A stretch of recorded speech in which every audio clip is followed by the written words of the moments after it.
ప్రార్థన. మహాపరిశుద్ధుడు, మమ్మల్ని మికిలిగా ప్రేమించిన మా పరలోకపు తండ్రి, నీ యొక్క పరిశుద్ధ పాదములకు లెక్కించలేని స్తుతులు, స్తోత్రాలు, వందనాలు చెల్లించుకుంటున్నా.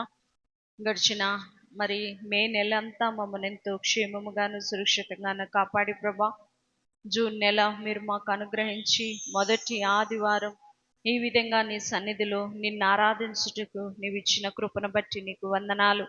ఎంతో భయంకరమైన ఎండ తీవ్రత నుండి నాయన మీరు మమ్మను తప్పించి ప్రతి ఒక్కరిని నీ కాపుదల్లో ఉంచి మరి చక్కటి చల్లదనాన్ని ఇచ్చావు ప్రభా. మరి నాయన ఈ నెల మంచి వర్షాలను మీరు పంపించమని సన్నిధిలో ప్రార్థిస్తున్నాం.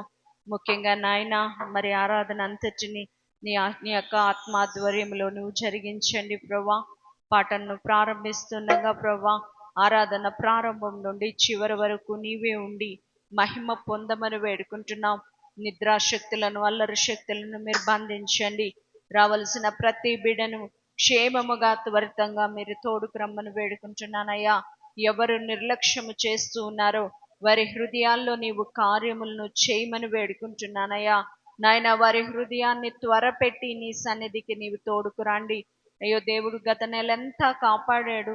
నేను ఈ నెల దేవుని సన్నిధికి వెళ్ళాలి, ఈ వారం దేవుణ్ణి స్తుతించాలన్న ప్రేరేపణ అయ్యా ఒక్కొక్కరికి మీరు కలిగించమని వేడుకుంటున్నాను ప్రభా.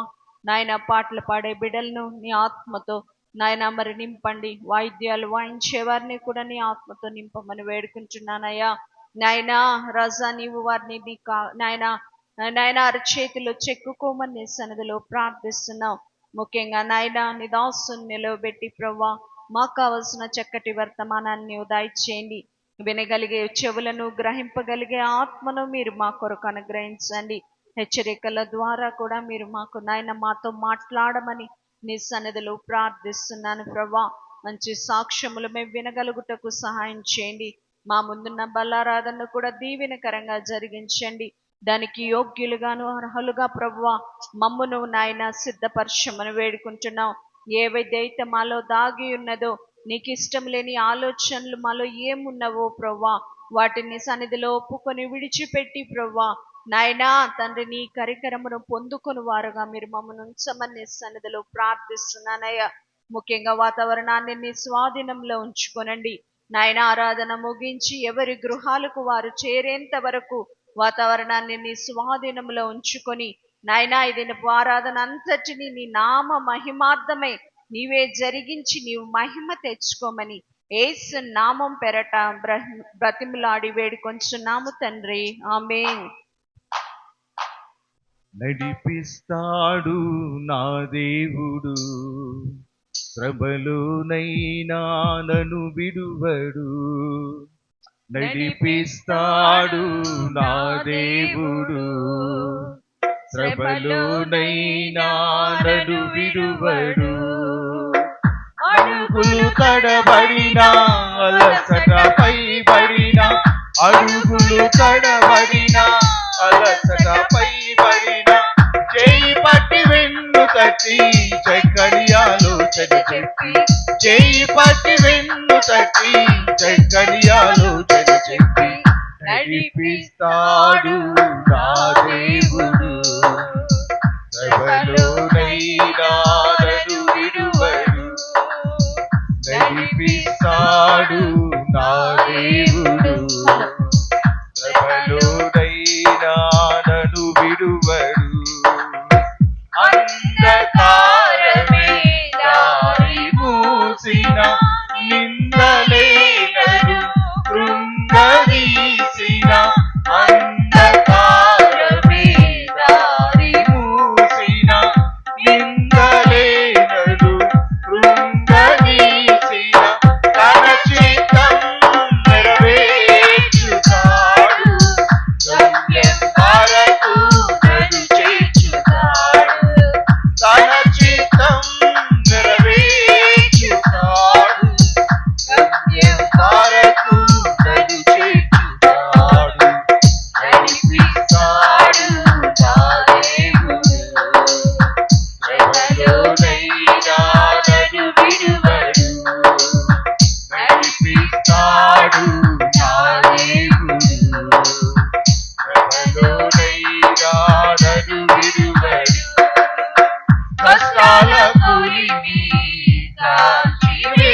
నేర్చుకొనుటకు నీ యొద్ద యేసు కూర్చుండి విందునయ్యా. నేర్చుకొనుటకు నీ యొద్ద యేసు కూర్చుండి విందునయ్యా. నేర్పించు యేసయ్యా, నేర్పించు యేసయ్యా, నా మంచి బోధకుడా. నేర్పించు యేసయ్యా, నేర్పించు యేసయ్యా. నేర్చుకొనుటకు నీ యొద్ద యేసు కూర్చుండి విందునయ్యా. నేర్చుకొనుటకు నీ యొద్ద యేసు కూర్చుండి విందునయ్యా. సూటిగా గుండెలలోకి చాచుకొని పోవుటకు, సూటిగా గుండెలలోకి చొచ్చుకొని పోవుటకు, చేతు పేచు పాపములు ఒప్పుకొని చేయునట్లు, చేతు పేచు పాపములు ఒప్పుకొన చేయునట్లు నేర్పించు యేసయ్యా, నేర్పించు యేసయ్యా, నా మంచి బోధకుడా. నేర్పించు యేసయ్యా, నేర్పించు యేసయ్యా. నేర్చుకొనుటకు నీ యొద్ద యేసు కూర్చుండి విందునయ్యా. నేర్చుకొనుటకు నీ యొద్ద యేసు కూర్చుండి విందునయ్యా. ఓర్పుతో నా నడవడిని మార్చుకొనగలుగునట్లు,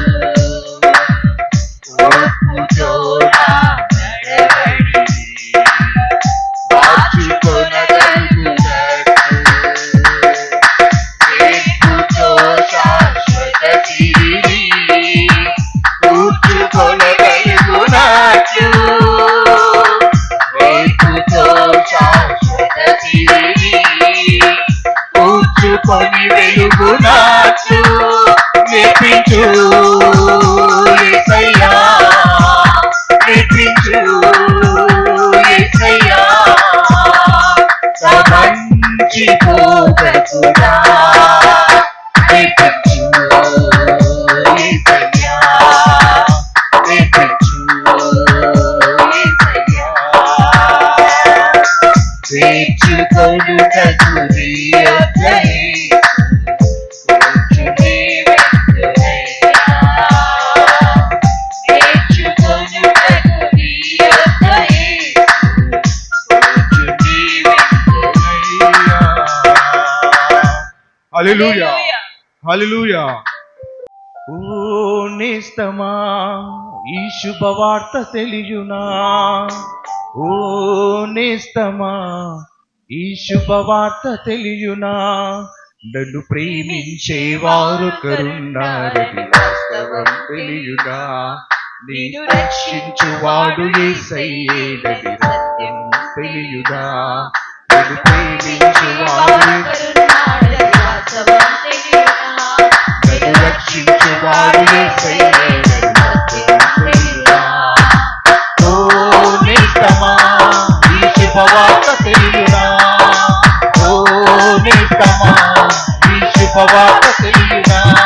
నన్ను ప్రేమించేవారొకరున్నారని వాస్తవం తెలియునా? నన్ను రక్షించువాడు యేసయ్యేనని సత్యం తెలియునా? నన్ను ప్రేమించేవారొకరున్నారని వాస్తవం తెలియునా? నన్ను రక్షించువాడు యేసయ్యేనని సత్యం తెలియునా? ఓ నేస్తమా, ఈ శుభవార్త తెలియునా? ఓ నేస్తమా, ఈ శుభవార్త తెలియునా?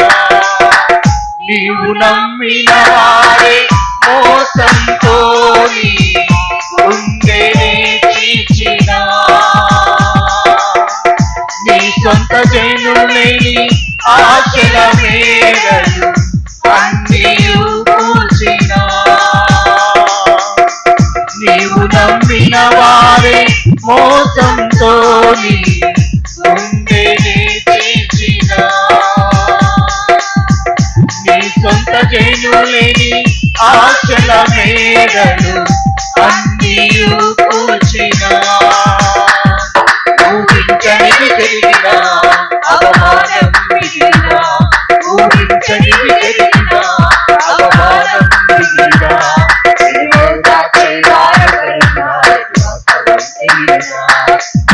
మార్చువాడే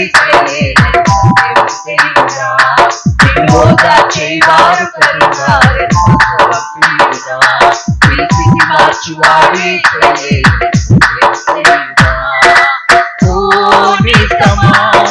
శుభవార్త తెలియనా ఓ నిజమా ఈ శుభవార్త తెలియనా నీ కష్టార్జితము అన్యాయము చేయు వారికే దక్కినా నీకున్న స్వాస్థ్యము దోపిడిదారుల చేతికే చిక్కినా నీ కష్టార్జితము అన్యాయము చేయు వారికే దక్కినా నీకున్న స్వాస్థ్యము దోపిడిదారుల చేతికే చిక్కినా ఉద్యోగమే ఊడినా వ్యాపారంలో ఊడినా ఉద్యోగమే ఊడినా వ్యాపారంలో ఊడినా ఇదిగో దాచేవారు ఈ స్థితి మార్చువాడే ఇదిగో దాచేవారు ఈ స్థితి మార్చువాడే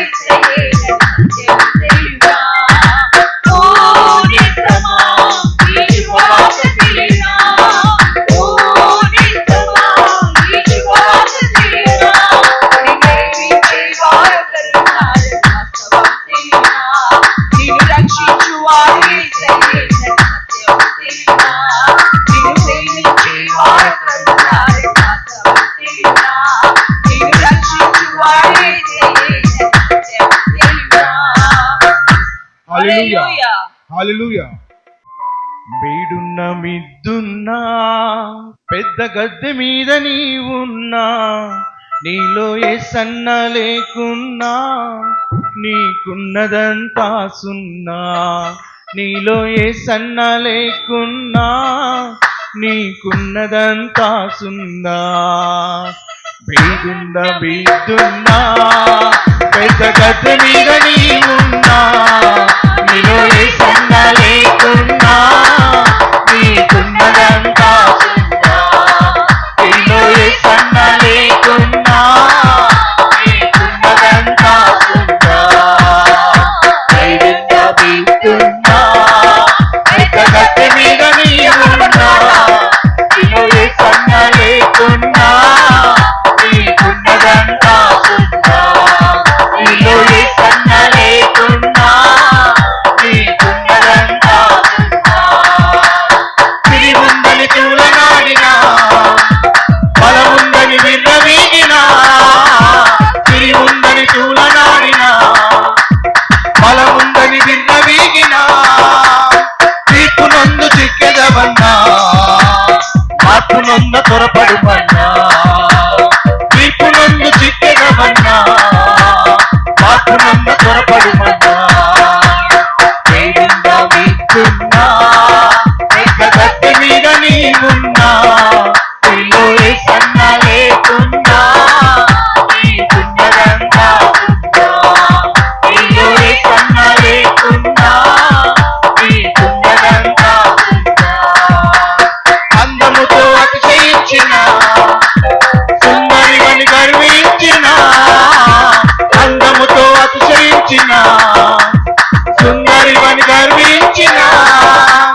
ఏసన్న లేకున్నా నీకున్నదంతా సున్నా.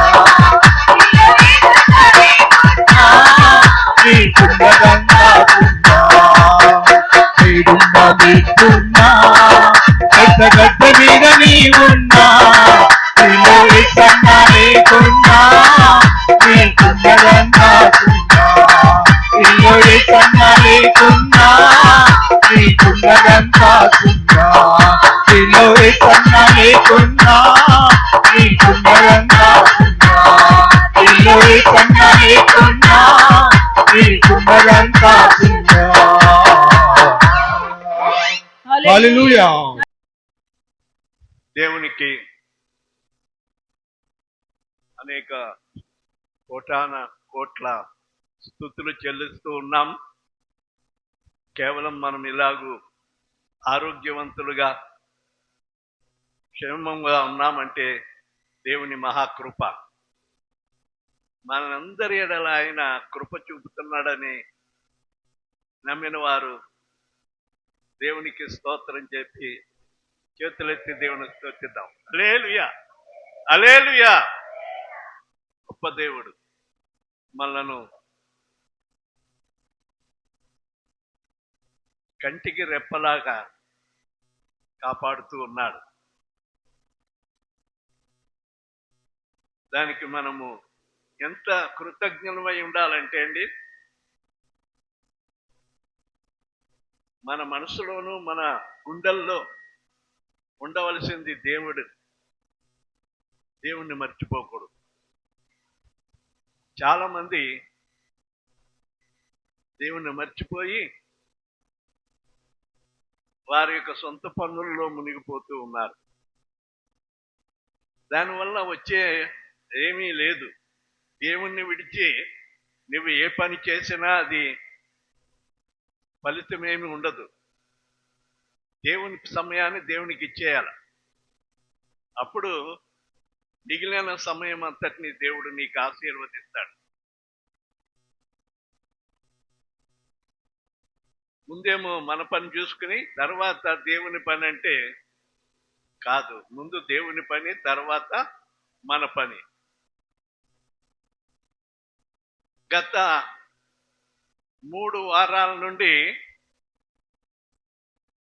ఒక యేసు ప్రభు వారు చెప్పిన ఉపమానాలు, మత్తయి సువార్త 13వ అధ్యాయంలో ఉపమానాలు చెప్పాను. మొదట భూమి కొన్ని మంచి నేలను పడిన విత్తనము, మంచి నేల. రెండవది మంచి చేప. మర్చిపోకూడదు. మరి దేవుడు అదే పనిగా ప్రేరేపించి ఈ ఉపమానాలు చెప్పమన్నాడు. కనుక దేవుని రాజ్యం సమీపముగా ఉన్నది. ప్రతి వారు కూడా దేవుని రాజ్యమునకు మనం సిద్ధపడాల. దేవుని రాజ్యమునకు సిద్ధపడటానికి అనేక విషయాలు దేవుని గ్రంథములో వ్రాయబడ్డాయి. మంచి నేల, మంచి చేప, తర్వాత మూడోది ముత్యము, మంచి ముత్యము. ఇప్పుడు ఏం చెప్పాలనుకున్నానంటే పొలము, మంచి పొలము. కానీ పరిశుద్ధాత్ముడు వేరే వాక్యాన్ని నాకు బయలుపరిచాడు. నిన్న మధ్యాహ్నం కాదు, నిన్న పొద్దుటే బైబిల్ చదువుకుంటూ ఉంటే, బైబిల్ చదువుతుంటే ప్రార్థనలో ఉన్నాను. ప్రార్థనలో ఉండగా ఆ వాక్యాన్ని దేవుడు నాకు బయలుపరిచాడు. వెంటనే ప్రార్థన ముగించి వెంటనే ఆ వాక్యాన్ని చూసి వెంటనే రాసుకున్నాను. సర్లే ప్రభువా, నీవే మాట్లాడు, నేను నిలబడతాను అని చెప్పి దేవుని మాటకు నేను లోబడ్డాను. అయితే మంచి పొలము అంటే దేవుని రాజ్యము అది ఎక్కడ ఉన్నదంటే మత్తయి సువార్త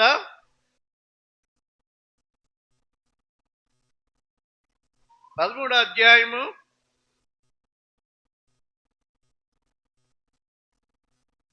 44వ వచనంలో ఉంది. పరలోక రాజ్యము పొలములో దాచబడిన ధనమును పోలి ఉన్నది. ఇది ఎవరి గురించి చెప్పబడిందంటే మన గురించే. ఈ హృదయం అనే పొలము, ఈ పొలములో దేవుడు దాచిపెట్టిన మంచి ధననిధి ఉంది. నమ్ముతారా? దేవుని వాక్యములో పౌలు గారు చెప్పాడు, మట్టి ఘటములో మహిమైశ్వర్యాన్ని నేను దాచిపెట్టాను అన్నాడు ఆయన. మట్టి ఘటం ఇది. ఈ ఘటము అది కనబడుతుంది కానీ ఇది మంటితో చేయబడిన మంటి ఘటము. ఈ మంటి ఘటాన్ని దేవుడు ఏం చేశాడంటే ఆయన మహిమ ఐశ్వర్యాన్ని పెట్టాడు. ఎవరిలో ఈ మహిమైశ్వర్యం ఉన్నదో ఆయన పరీక్షిస్తూ ఉంటాడనమాట అండి. అన్ని పొలాలే. మీకు అర్థం అవటానికి ఒక మాట చెప్తాను. అక్కడక్కడ భూముల్లో ధననిధులు ఉంటాయి. ధననిధులు ఎప్పుడో మన పూర్వకాలం మన వాళ్ళు సంపాదించిన ఆస్తులు కాని బావిలో కానివ్వండి, పొలంలో కానివ్వండి, మరి ఇంటి మధ్యలో కానివ్వండి, అవి కుండల్లోనూ బిందుల్లోనూ పెట్టి అవి దాచిపెట్టేస్తారు. అవి ఎవరికి చెప్పకుండానే వాళ్ళు చనిపోతారు. అది ఎవరైనా తెలిసిన వాళ్ళు ఉంటే ఎన్ని వేలైనా ఎన్ని లక్షలైనా ఆ పొలమే కొనటానికి ఇష్టపడతారు. అర్థమైందా? నేను చెప్పిన మాట అర్థమైందా? ఏదైనా పొలములో కానీ ఇంటిలో కానీ మరి లేకుంటే బావిలో కానీ పూర్వీకులు దాచిపెట్టిన లంకి బిందులు అనుకోండి, లంకి బిందులే కానీ ధనం ఏదైనా బిందుల్లో పెట్టి భూమిలో దాచిపెట్టి చనిపోతారు. వాళ్ళ ఇంట్లో ఎవరికి చెప్పరు. చివరి వరకు కూడా నేను ఇంకా బతుకుతాను అని అనుకుంటారు కానీ ఎవరికి ఆ విషయం చెప్పరు. కొన్ని సంవత్సరాలు అయిపోయిన తర్వాత ఆ ఇల్లు మరి ఎందుకో పాడైపోయింది. అందులో ఉండేవాళ్ళు ఉండరు. ఆ ఇల్లు ఉండేవాళ్ళు ఎవరు ఉండరు. ఎందుకంటే పూర్వీకులంతా వెళ్ళిపోయారు, పిల్లలంతా అట్లా చెదిరిపోయారు. ఆ ఇల్లు అమ్ముదామని ఏలం వచ్చిందనుకోండి, ఆ విషయం ఏదైనా ఎవరికైనా తెలిసిందంటే ఏం చేస్తారు చెప్పండి? ఏమా మీరు చెప్పండి. మన ఇల్లు ఏమున్నా సరే, మన దగ్గర ఏమున్నా అవన్నీ అమ్మేసి ఆ ఇల్లు కొంటామా లేకపోతే వదిలేస్తామా చెప్పండి? కూర్చున్నా పడుకున్నా ఏం చేసినా ఇంకా ఆ ఇంటి విషయమే. అక్కడ లంకి బిందులు ఉన్నాయంట, ధనం ఉందంట, బంగారం ఉందంట. ఆ భూమి కొనాలంటే కొనాలి. ఎవరు వాళ్ళు వీళ్ళు అంటారు, ఎందుకు పాడైపోయిన ఇల్లు, అందరూ కూడా ఒక్కరు కూడా సరిగ్గా ఇంటిలో కాపురం చేయలేదు, పాడుపడిపోయింది అని చెప్పి దెయ్యాల గృహ అన్నట్టుగా అనుకుంటారు. కానీ అందులో ఉన్న ధననిధి తెలిసిన వాళ్ళకే తెలుస్తుంది, అందరికీ తెలియదు. యేసు ప్రభు వారు కూడా ఈ ఉపమానం చెప్పాడంటే పొలములో దాచబడిన ధనము. ఆయన పొలాన్ని కొనటానికి ప్రయత్నం చేస్తున్నాడు పొలం కొనాలని. ఒక మంచి పొలం దొరికితే కొందామని. దానికి తోడు ఆ పొలంలో ఏముండాలి? మంచి పంట పండాలి, లేకుంటే మంచి ధననిధి ఆ పొలంలో ఉన్నదని తెలిస్తే తను కలిగిన యావదాస్తి అమ్మేసి ఆ పొలం కొనుక్కుంటాడట. అది సాదృశ్యముగా ఇక్కడ చెబుతూ ఉన్నాడు. ఈ ఇదే భూమి, పొలము. మనుషుని యొక్క భూమిని గురించి చెప్పాడు, మనుషుని యొక్క మరి జీవితమును గురించి చెప్పాడు. ఇది పొలము, యేసయ్యకు పొలము. ఇందులో దేవుని మహిమైశ్వర్యము ఉండాలి. దేవుని మహిమైశ్వర్యము, దేవుడు కొంతమందిని ఇష్టపడి ఆయన ఏం చేశాడంటే ధననిధిని పెట్టాడు. నోవహు కాలంలో జనమంతా చెడిపోయారు. అయితే ఆ టైంలో దేవుడు భూమి మీద చూసినప్పుడు నోవహు మాత్రమే, ఆదికాండము 7వ అధ్యాయం 1వ వచనములో అతడు మాత్రమే నిందారహితుడిగా ఉన్నాడట. దేవుని స్తోత్రం, హల్లెలూయా. అంతమంది జనాంగములో నోవహు కుటుంబము మాత్రమే. నోవహు కుటుంబం ఎంతమంది చెప్పండి? ఏమండి? 8 మంది. ఎవరో 6 మందే అన్నారు. ఎవరో 6 మందే అన్నారు. 2 కొడుకులు, 2 కూతుర్లని, 2 కోడళ్ళని. అది కాదు, ముగ్గురు కొడుకులు, 3 కోడళ్ళు, నోవహు తన భార్య, మొత్తం 8 మంది. 8 మందిని దేవుడు చూశాడు. మీరు మీ కొరకు ఒక వాడను సిద్ధం చేసుకోండి అని చెప్పి వారికి చెప్పాడు. ఎందుకు ఈ మాట చెప్తున్నానంటే దేవుడు అందరినీ చూస్తాడు. ఎవరు నీతిమంతులుగా ఉన్నారో, ఎవరు చండాలముగా ఉన్నారో వాళ్ళని చూస్తాడు. వారి బ్రతుకులు చూస్తాడు. అందరూ భక్తులు కాదు. దేవుని సన్నిధికి వచ్చిన వారందరూ భక్తులు కాదు. కనుకనే ఈ మాటను నేను ఉదాహరణగా చెప్పి దేవుడు నాకు బయలుపరిచిన ఆ వాక్యాన్ని మీ ముందు పెట్టాలని ఈ మాటలు చెప్పాను. ఎబ్రీ పత్రిక 12వ అధ్యాయము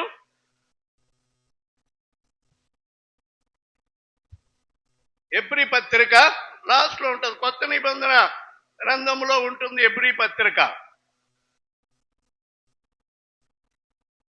12వ అధ్యాయము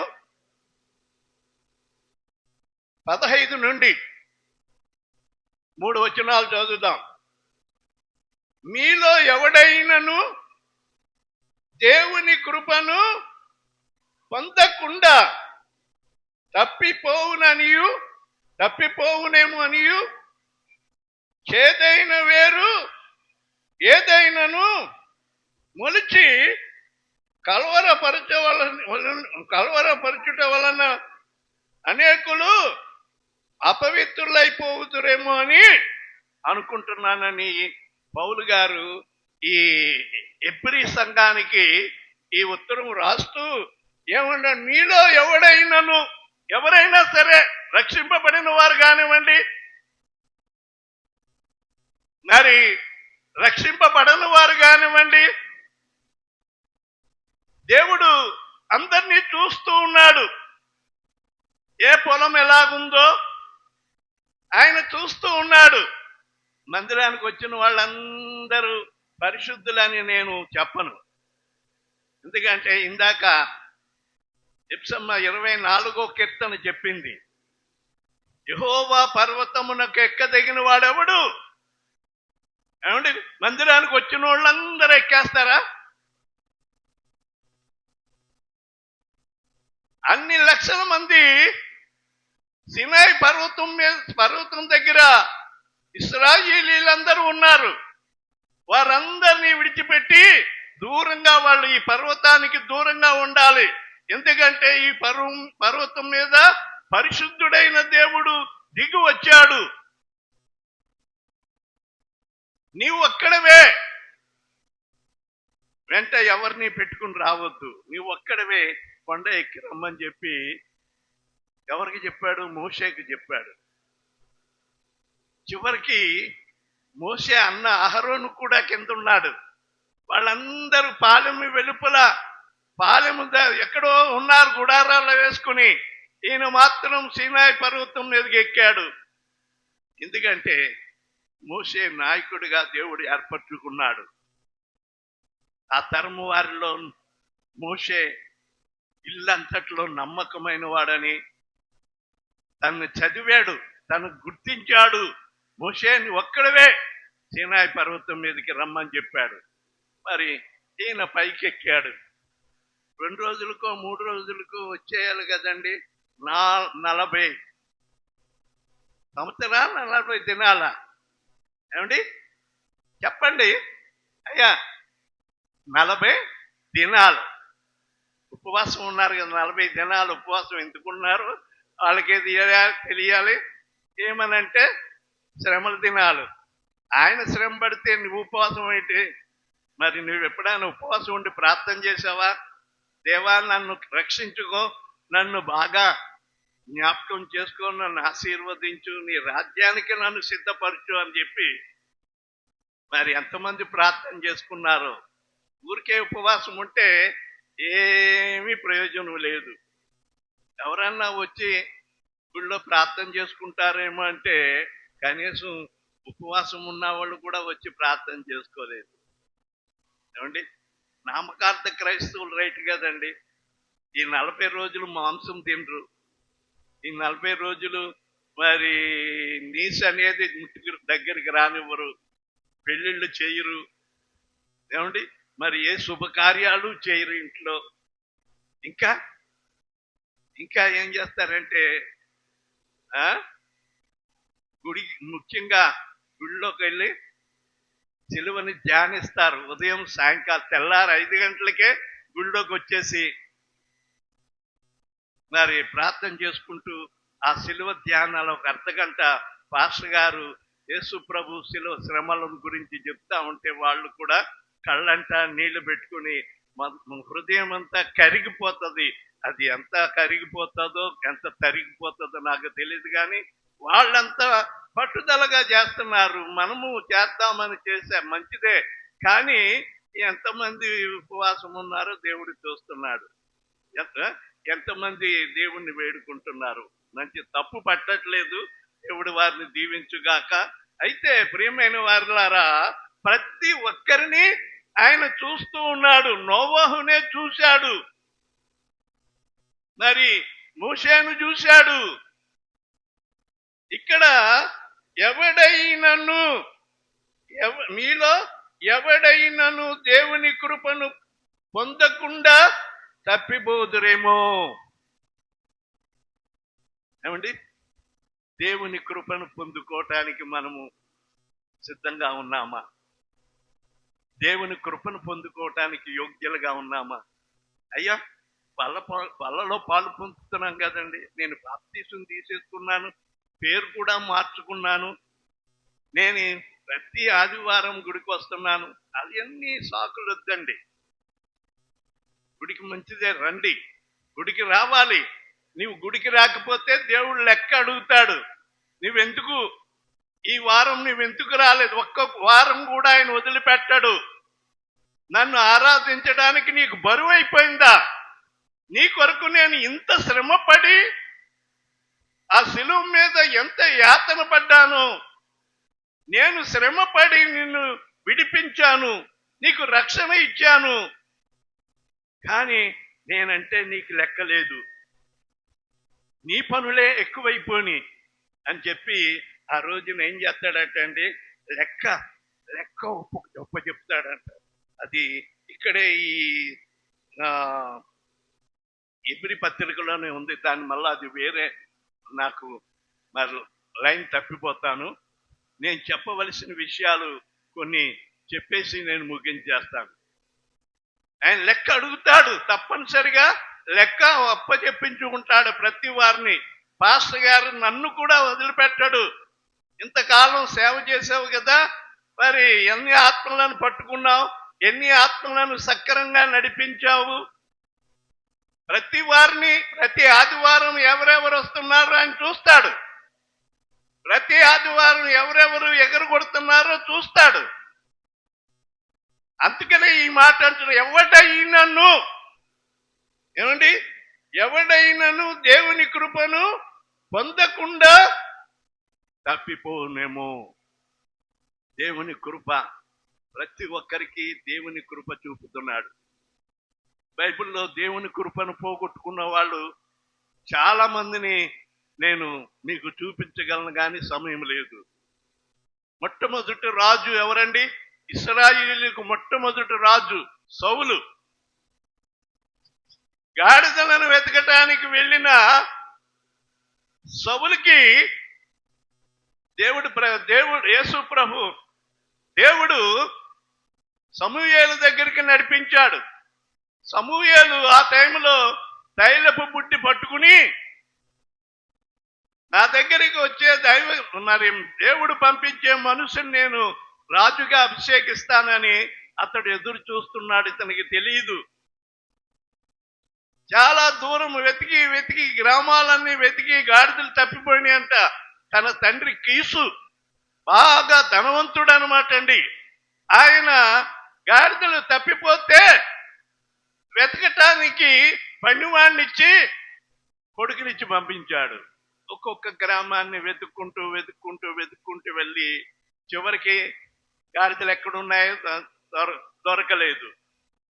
చివరికి పనివాడితో చెప్పాడు, ఇంకా ఇంత దూరం వచ్చాం, మా నాయన నా కోసం బెంగెట్టుకుంటాడు, మనం ఇంటికి తిరిగి వెళ్ళిపోదాం. 1 రోజు 2 రోజులు కాదు, 1 నెల రోజుల పైన తిరిగేసి ఉంటారు, వెళ్ళిపోదామని అనేసరికి అప్పుడు ఆ పనివాడు అన్నాడు, అయ్యా ఈ ఎదుట గ్రామంలో ఎర్రకొట్టాలని ఉంది కదా, ఆ గ్రామంలో ఒక దైవజనుడు ఉన్నాడు, అక్కడికి వెళ్తే ఆయన మన గాడిదలు ఎక్కడున్నాయో చెప్పేస్తాడని అంటే, సరే వెళ్దాం, నువ్వు అన్నట్టుగా వెళ్దామని చెప్పి అక్కడికి వెళ్ళారట.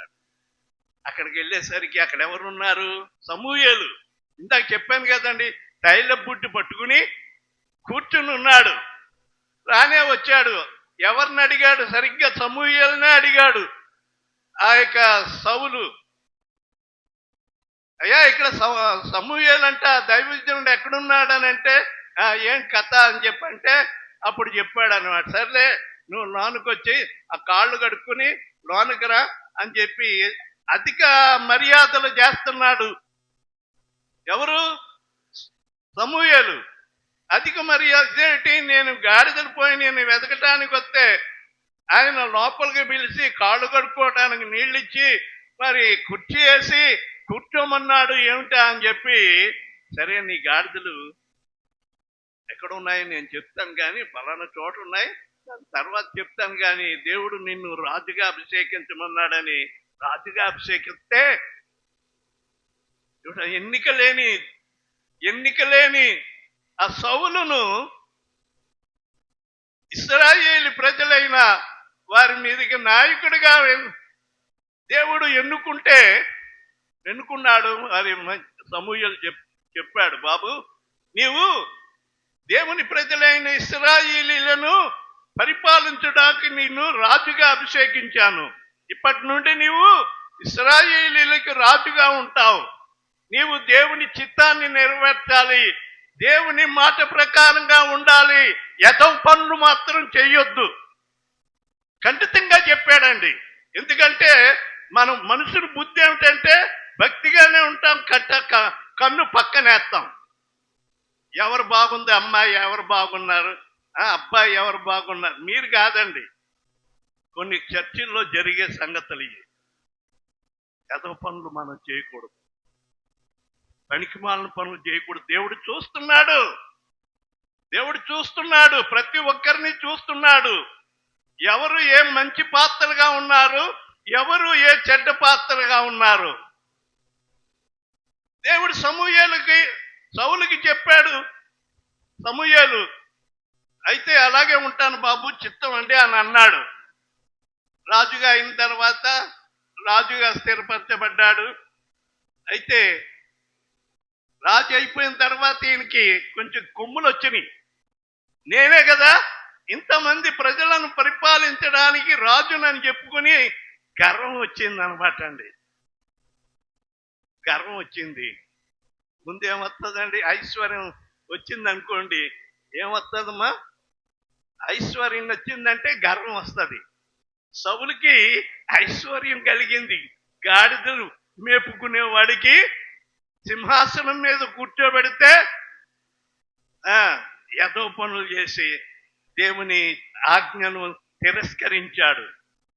అంతే, ఇంకా అవన్నీ చెప్పడానికి వీల్లేదు. కానివ్వండి, దేవుడు అన్నాడు సమూయేలుతో, నేను సౌలును రాజ్యం నుండి తీసివేస్తున్నాను, ఇంకా అతని రాజ్యము నిలవదు, నేను అతన్ని విడిచిపెట్టేశాను అనేసరికి సౌలు ఎక్కడికి వచ్చాడో తెలుసండి? సమూయేలు దగ్గరకు వచ్చాడు. అప్పటికి సమూయేలు చచ్చిపోయాడు. కానీ సౌలు యొక్క చివరి దినాల్లో ఏమైందంటే, మరి సౌలు చివరి దినాల్లో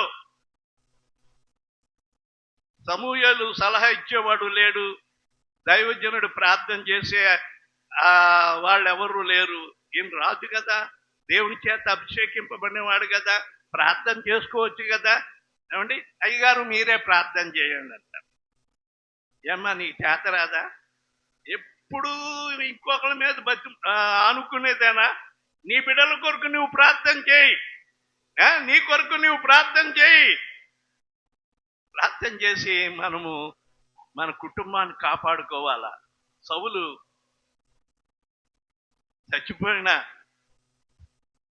ఆ సమూయేలును బయటికి రప్పించడానికి ఎక్కడికి వెళ్ళాడో తెలుసా అండి? మనం మాంత్రికుల దగ్గరికి వెళ్ళినట్టుగా కర్ణపిశాచి దగ్గరికి వెళ్ళాడు. అక్కడ అంజనం వేస్తారట. అంజనం ఒక పెద్ద డేక్షాలోనో గిన్నెలోనో నీళ్లు పోసి మంత్రం వేసేసరికి ఎవరు రావాలో వాళ్ళ రూపం వస్తుందటమాట. ఆ రూపం కనబడుతుంది. ఆ రూపము వాళ్ళు మాట్లాడతారట. అవి ప్రేతల ఆత్మలు బయటకు వస్తాయి. సమూయేలు కూడా బయటికి తీసుకొచ్చినప్పుడు, ఏమి సౌలా, ఎందుకు నన్ను బయటికి తీసుకొచ్చావు అని అంటే, దేవుడు నన్ను విడిచిపెట్టేశాడు, నీవే నాకు దిక్కంటే, దేవుడే నీకు దూరం అయిపోతే నేనేం చేస్తాను, పొమ్మని చెప్పి అన్నాడు. సౌలు ఏం చేశాడో తెలుసండి? సమూయేలు అంగీ పట్టుకున్నాడు. సమూయేలు అంగీ పట్టుకున్నప్పుడు ఏమైపోయిందో తెలుసా? శనిగిపోయింది. దైవజనుడు అంగీ ఏమైపోయింది? శనిగిపోయింది. ఇక నుండి నీ రాజ్యము 2 ముక్కలైపోతుంది. ఈ అంగీ శనిగిపోయినట్లు నీ రాజ్యము 2 ముక్కలైపోతుంది అని చెప్పి శపించాడు. ఎవరండి? సమూయేలు సౌలుని. అలాగే అయిపోయింది అనుకోండి. ప్రేమాన వర్లారా, సౌలు గురించి ఎందుకు చెప్పానంటే, దేవుని కృపను ఏం చేసుకున్నాడండి? ఏం చేశాడు? వ్యర్థం చేసుకున్నాడు. దేవుని కృపను వ్యర్థం చేసుకున్నాడు, పాడు చేసుకున్నాడు. దేవుడిచ్చిన కృప. ప్రేమైన వర్లారా, ఇప్పుడు మన దగ్గరికి వెళ్దాం. దేవుడు మనల్ని రక్షించి అమూల్యమైన రక్తము ద్వారా మనల్ని కొనుక్కున్నాడు. దేవుడు చూస్తున్నాడు ఎవరి పొలము మరి ధననిధితో నిండి ఉన్నదో, ఎవరి పొలము మరి దేవుని కొరకు ఆశ కలిగి ఉన్నదో, ఎవరు దేవుని మరి ఆశీర్వాదమునకు పాత్రులుగా ఉన్నారు. మీరు ఒక్కసారి పరిశీలన చేసి వాక్యము ద్వారా నోవాహు దేవుని కృప పొందుకున్నాడు. నీవు దేవుని కృపను వ్యర్థం చేయకుండా దేవుని కృపను నీవు స్వీకరించి ఆయన రాజ్యములో కొనిపోబడటానికి ఇష్టపడతాం. ఇంకా సమయం లేదండి. ఇక రేపు తీసుకుందాం, వచ్చే సంవత్సరం తీసుకుందాం, వచ్చే సంవత్సరం బాప్తీసం తీసుకుందాం అని అనుకుంటే వచ్చే సంవత్సరం ఉంటావు, ఊడిపోతావు, అది నాకు తెలియదు. తర్వాత తర్వాత ఏడ్చిన అయ్యో నా కుమారుడు బాప్తీసం తీసుకోకుండానే పోయాడే, నా కుమార్తె బాప్తీసం తీసుకోకుండానే పోయాను. ఏ సమయంలో ఎవరు పోతారో మనకి తెలియదండి. కనుకనే సమయం ఉండగానే సద్వినియోగపరచుకోవాలి. ఇల్లు దీపం ఉండగానే ఏం చేయాలంటండి? ఇల్లు చక్క పెట్టుకోవాలి. దీపం ఉండగానే, దీపం ఆరిపోయిన తర్వాత బుద్ధి లేని కన్యకలు ఏం చేశారు? తలుపు దగ్గరికి వెళ్ళి తలుపు తట్టారట. ఇప్పుడు ఆలస్యంగా తిరిగి బుద్ధి కలిగిన కన్యకలేమో లోపలికి వెళ్ళిపోయారు. వాళ్ళు దివిటీల్లో నూనె ఉంది, దివిటీలు వెలుగుతున్నాయి. దివిటీలు లేని మనలాటోళ్ళు, నేను కలుపుకుంటున్నానండి, దివిటీలు లేని మనలాటోళ్ళు ఆ రోజున వెతికితే కాదు, సమయం ఉండగానే దివిటీలో నూనె సిద్ధం చేసుకోవాలి. రక్షణ అనే నూనె సిద్ధం చేసుకో. దేవుని రాజ్యానికి నీవు కొనుక్కోబడతావు. తర్వాత వెళ్ళి అయ్యా నేనయ్యా ఎంకమ్మని, నేను సుబ్బమ్మని, నేను మరియమ్మని, నేను శాంతమ్మని, నేను దయావతిని అని చెప్పానంటే నువ్వెవరో నాకు తెలియదు. అయ్యో నన్ను ఎరగవా?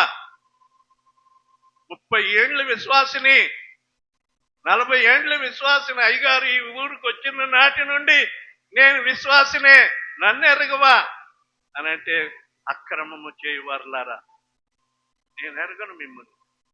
అయ్యో నేను ప్రతి ఆదివారం పాటలు పాడేవాడిని, చక్కగా మరి కెమెరా మరి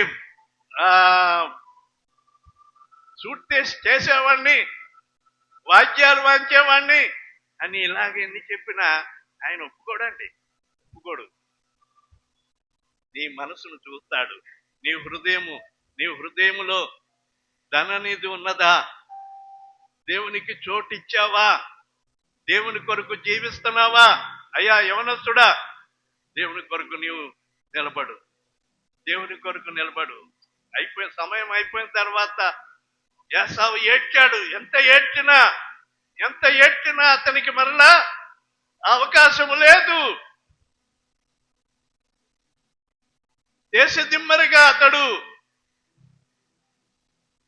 ఇల్లు వాకిలి లేకుండా దేశదిమ్మరిగా ఇప్పుడు అక్కడక్కడ గుడారాలు, వాళ్ళు తప్పు పట్టట్లేదండి, వాళ్ళు గుడారాలు వేసుకుంటూ ఏమండి కాపురాలు చేస్తారు. మంచి ఇళ్ళు ఉంటాయి, కానీ ఆ ఇళ్లల్లో వారు ఉండటానికి స్థానం ఉండదు. ఎందుకంటే వాళ్ళు వృత్తి పరంగా మరి గాడిదలు మేపుకోవటము, ఎద్దులు మేపుకోవటము, ఇక వాళ్ళు వృత్తి ఆ పరంగా వెళ్ళిపోయే గుడారాల్లో నీవు ఉండటం గొప్ప సంగతి కాదు.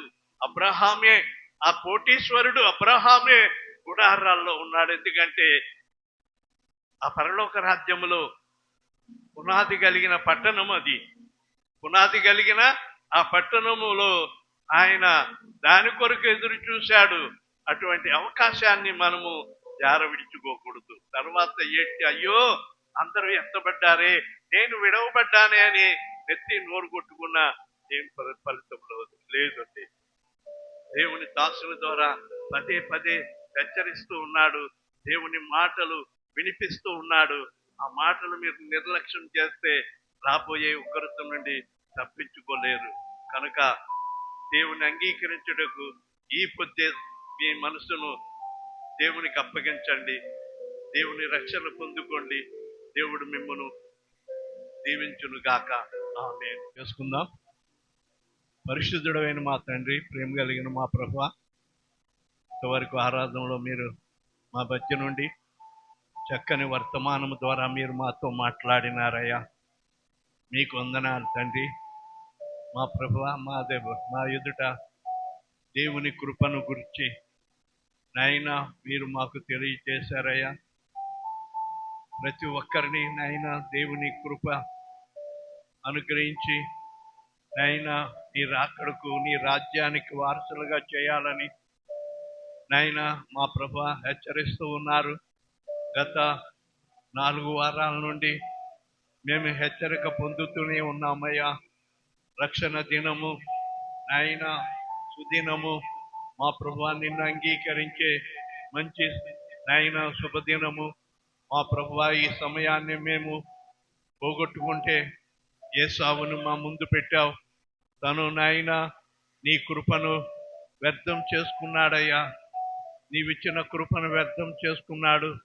తర్వాత ఆశీర్వాదము కొరకు ఎంత ఏడ్చాడో నాయన, ఎంత ప్రలాపించాడో నాయన, గుండెలు బాదుకుంటూ నాయన దుఃఖముతో గడిపాడయ్యా.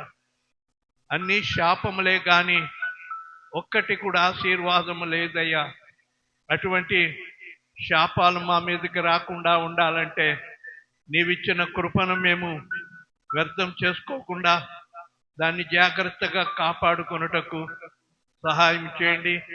ఇంకా దేవుని కృపను పొందుకోకుండా ఎంతమంది నిర్లక్ష్యం చేస్తున్నారో నాయన, వారందరూ కూడా వెలుపట నాయన వారే నాయన గుళ్ళో ఉన్నామని, సంఘములో ఉన్నామని వారు అనుకోవచ్చు. కానీ మా ప్రభువా, వారు వెలుపట మంచి చేపలు, మరి చేపల్లో నుండి వేరు చేయబడిన మరి చెడు చేపలు బయటికి వేసినప్పుడు అక్కడ ఏడుపును పండ్లు కొరుకుటయు ఆయన మా ప్రభువా ఉన్నదని నీవు సెలవిచ్చి ఉన్నట్టుగా ఆ ఉగ్రతకు మేము గురి కాకుండా సమయం ఉండగానే మేము సద్వినియోగపరుచుకొని నీ కొరకు మా ప్రభువా మేము సిద్ధపడటానికి, నీ రాజ్యం కొరకు సిద్ధపడటానికి నీవు గొప్ప కృప అనుగ్రహించమని మనం చేస్తున్నాం. కూడి వచ్చిన ప్రతి ఒక్కొక్కరిని పేరు పేరున మీరు ఆశీర్వదించవలసిందిగా మనం చేస్తూ ఉన్నాను. నాయన మా ప్రభువా, మరి డేవిడ్ పాల్ను తన యొక్క భార్యను ప్రేమించిన నాయన కుమార్తెను బట్టి నీకు కృతజ్ఞతాస్తుతులు చెల్లిస్తున్నాం. ఆ బిడ్డను జ్ఞాపకం చేసుకుని తగిన దీవెన ఆ బిడ్డకు అనుగ్రహించమని మనం చేస్తున్నాం. నీ సన్నిధిలో సమర్పింపబడిన కానుకలను మీరు అంగీకరించి ఇచ్చిన బిడ్డలకు అనేక రెట్లు ప్రతిఫలం దయచేయండి.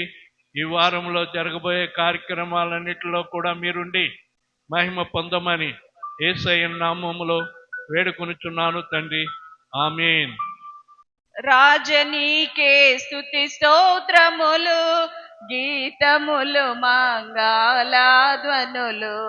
రాజనీకే స్తుతి స్తోత్రములు, గీతములు మంగళధ్వనులు.